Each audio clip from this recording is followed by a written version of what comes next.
So today I wanted to talk to you about goals and about not holding on to the outcome of these goals.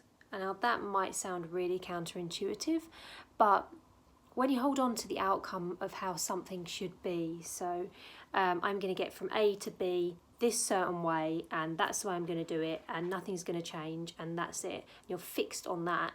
Then it allows no room for manoeuvre, no room for the possibility that there might be a way from A to B that you maybe have not even considered or could never fathom could become a reality. So if you're so fixated on the outcome, it's so rigid, and it, as I say, it doesn't allow for things to blossom. So what I tend to do is I tend to have a goal and work towards that goal, but also be very fluid and very open to things coming in. So if something's not working in my favour, I will stop and maybe completely drop it for a short period of time, just because if you're pushing with something, it often doesn't help. I'm trying to think how to word this best. So I read once in a book that if you're looking at something, if you're pushing for something, it's like looking through for something in a lens, like a camera lens kind of thing. And it's very narrow and very rigid. And if you take the lens away and you suddenly see the whole picture, then you're not so focused on this little thing, and it allows for all these other ideas and other ways and other people and other things to come in to help you achieve what it is you're trying to achieve. So that's what I mean by don't get fixed on the outcome. It's not that you don't want to get to there, but it's how you go along that journey and how you work that journey. And it also, what it does do is taking a step back as well. It allows things to come in. Often when I take a step back from something I'm trying to achieve that might be really frustrating and not going very well, then it does. You suddenly think, oh, like a week down the line, maybe like this thing happens or that thing happens, and you think, oh, okay, that's cool.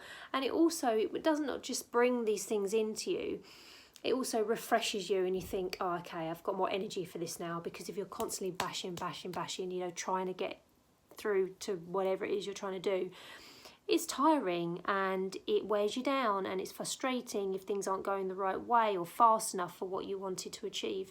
So the best advice I could say is don't hold on to the outcome, and open up, take a step back and see and look around at what you're doing, and perhaps that might give you a new idea. And if it doesn't, perhaps take yourself away, start something new, so go to do something different, and just give yourself some breathing space, and it will certainly help. And actually, while I'm here, my beautiful husband has written a book called The Art of No Plan B, and that is really what I've been talking about. It's about living your life, for going after your goals and not having a plan B. So not having like, oh, well, if my creative life, in the arts or whatever doesn't work out, I'm going to go and work in a bank. It's having that no fallback, which can seem really super scary, but it also does push you towards your goals. And I'm going to put a link in the description of this video, because you can get his book on Amazon, also an ebook for. So yeah, I'm super thrilled with that he's done that. I think it's super clever what he's done. But yeah, it's don't hold on to the outcome. Just live your life, go through it, realise that sometimes the outcome isn't what you think. You might get there, or you might get to somewhere else which will be better. So don't hold on to the outcome. No fixed outcome. Just meander your way through life. Go with the flow. Don't try and go against the tide, because you'll work out worse for you. So go with the flow, don't fix on the outcome, and yeah, I'd love to know what your thoughts are on this.